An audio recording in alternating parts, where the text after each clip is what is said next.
Berbagai peristiwa dan kebijakan mewarnai jalannya pemerintahan Joko Widodo Yusuf Kala dalam beberapa waktu terakhir.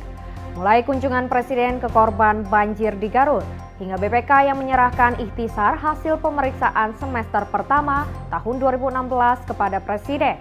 Untuk itu Warta Istana kembali hadir mewartakan berbagai hal tersebut. Bersama saya Drusela Benala, Warta Istana kali ini akan menyucikan warta, diantaranya BPK serahkan ikhtisar hasil pemeriksaan semester pertama tahun 2016 kepada Presiden. Presiden menerima surat kepercayaan dari 18 duta besar. Presiden meninjau korban banjir di Garut. Kita mulai Warta Istana dari Jakarta.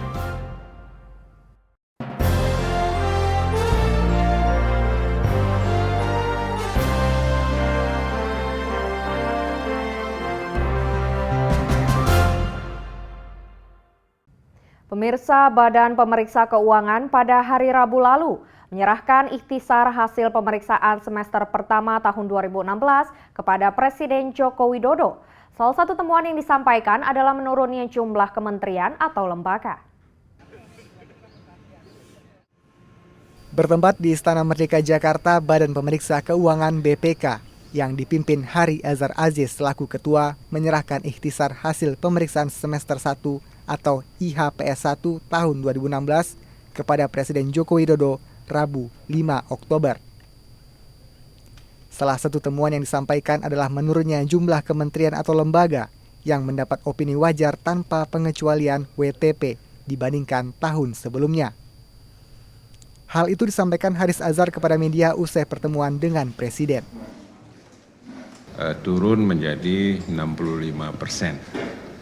Tetapi disclaimer-nya juga turun dari 7 kementerian lembaga menjadi 4 kementerian lembaga.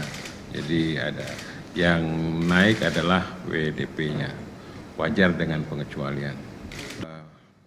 Ketua BPK Hari Azhar Aziz menyebut terdapat total 696 laporan hasil pemeriksaan atau LHP yang terdiri dari 116 LHP pemerintah pusat, 551 LHP pemerintah daerah, dan 29 LHP BUMN serta badan lainnya. Dari hasil pemeriksaan itu, BPK memberikan opini wajar dengan pengecualian WDP terhadap laporan keuangan pemerintah pusat. Hal sebaliknya terjadi kepada laporan keuangan pemerintah daerah atau LKPD yang meningkat untuk opini wajar tanpa pengecualian WTP menjadi 57% jika dibandingkan dengan tahun sebelumnya yang hanya sebesar 47%. Dari Jakarta, Oki Prasetya, Kantor Berita Antara, mewartakan. Sementara di pekan sebelumnya, Presiden Joko Widodo menegaskan agar pengerjaan proyek Mass Rapid Transit tidak boleh tertunda dan tidak boleh ada kesalahan. Hal itu diungkapkan Gubernur DKI Jakarta, Basuki Cahayapurnama, usai mendampingi Presiden saat meninjau proyek MRT di Dukuh Atas Jakarta. Gubernur DKI Jakarta, Basuki Cahayapurnama, Jumat pagi turut mendampingi Presiden Joko Widodo yang melakukan peninjauan proyek Mass Rapid Transit atau MRT di wilayah Dukuh Atas Jakarta.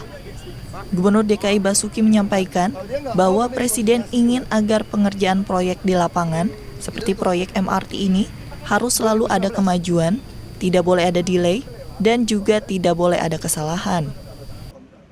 Pola Presiden, jadi beliau sampaikan ini mesti tungguin nih, nggak boleh ada delay, nggak boleh ada kesalahan, karena ini proyek pertama kita. Groundbreaking atas proyek Mass Rapid Transit atau MRT ini sebelumnya dilakukan langsung oleh Presiden Joko Widodo pada tahun 2013 lalu.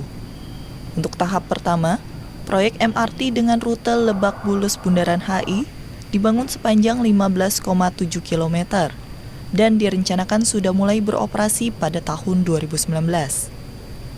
Dari Jakarta, Lutmila Nastiti, Oki Prasetya, Kantor Berita Antara mewartakan. Di hari yang sama, Presiden Joko Widodo meninjau proyek Light Rail Transit di kilometer 13 Cibubur, Jakarta. Proyek pekerjaan konstruksi proyek LRT untuk lintas pelayanan 1 Cawang Cibubur sendiri kini sudah mencapai 15%. Presiden Joko Widodo Jumat pagi melakukan peninjauan terhadap proyek Light Rail Transit atau LRT terintegrasi wilayah Jakarta, Bogor, Depok, Bekasi pada KM 13 Cibubur, Jakarta Timur. Dimulainya pembangunan proyek LRT ini sebelumnya telah ditandai dengan groundbreaking pada tanggal 9 September 2015 oleh Presiden Joko Widodo. Progres pembangunan proyek LRT saat ini telah memasuki pengerjaan struktur pada lintas pelayanan 1 Cawang Cibubur sepanjang 14,5 km dan lintas pelayanan 3 Cawang Bekasi Timur sepanjang 18,5 km serta lintas pelayanan 2 Cawang Kuningan Duku Atas sepanjang 10,5 km yang dalam tahap persiapan. Untuk lintas pelayanan 1 dan 3 sudah dalam tahap pengerjaan pondasi berupa pier, pierhead, dan U-shape girder. Sedang lintas pelayanan 2 memasuki tahapan detail desain dan koordinasi dinas terkait pemerintah Provinsi DKI Jakarta. Adapun saat ini kemajuan pekerjaan konstruksi lintas pelayanan 1 mencapai kurang lebih 15%. Sedangkan untuk kemajuan pekerjaan jalur layang lintas pelayanan 3 kurang lebih mencapai 6%. Presiden Joko Widodo dalam peninjauan proyek LRT di KM 13 Cibubur ini turut didampingi oleh Menteri PUPR Basuki Hadimulyono, Menteri BUMN Rini Sumarno, dan juga Gubernur DKI Jakarta Basuki Cahayapurnama. Dari Jakarta, Lutmila Nastiti, Oki Prasetya, Kantor Berita Antara mewartakan. Sehari sebelumnya, Presiden Joko Widodo menargetkan pembangunan proyek Palaparing Paket Tengah agar dapat selesai pengerjaannya pada tahun 2019. Hal tersebut disampaikan Presiden saat menyaksikan financial close proyek Palaparing Paket Tengah di Istana Negara. Menindaklanjuti penandatanganan proyek Palaparing Paket Tengah oleh Kementerian Komunikasi dan Informatika pada bulan Maret 2016, Kamis sore di Istana Negara telah dilakukan financial close yang merupakan bentuk pencapaian atas proyek ini. Dengan adanya pencapaian tersebut, pembangunan proyek Palaparing Paket Tengah dapat dimulai pengerjaannya. Presiden Joko Widodo pun menargetkan pembangunan proyek Palaparing Paket Tengah dapat diselesaikan pada tahun 2019. Harus ada terobosan ini. Kalau enggak akan mulai-mulai. Harus cepat. Karena kalau kita lihat, semakin kita lihat dunia luar kita, semakin kita ingin semuanya itu harus cepat. Negara kita ini 17.000 pulau. Bayangkan kalau nggak ada serat optik ini yang menjangkau semua pulau. Baik untuk telekomunikasi, baik untuk e-dagang, e-commerce, semuanya sangat diperlukan. Program Palaparing merupakan pembangunan jaringan informasi berupa jaringan fiber optik baik submarine maupun inland ke wilayah-wilayah kabupaten dan kota agar jaringan broadband telekomunikasi dapat menjangkau ke wilayah tersebut. Adapun pembangunan Palaparing ini terbagi ke dalam 3 paket pembangunan, yaitu Palaparing Paket Barat yang menjangkau wilayah Riau dan Kepulauan Riau sampai dengan Pulau Natuna. Palaparing Paket Tengah menjangkau wilayah Kalimantan, Sulawesi, dan Maluku Utara sampai dengan Kepulauan Sangihe Talaut. Dan Palaparing Paket Timur yang menjangkau wilayah Nusa Tenggara Timur, Maluku, Papua Barat, dan Papua. Dari Jakarta, Lutmila Nastiti, Oki Prasetya, Kantor Berita Antara mewartakan. Semuanya itu harus cepat kita kejar. Kalau udah tinggal jauh kita.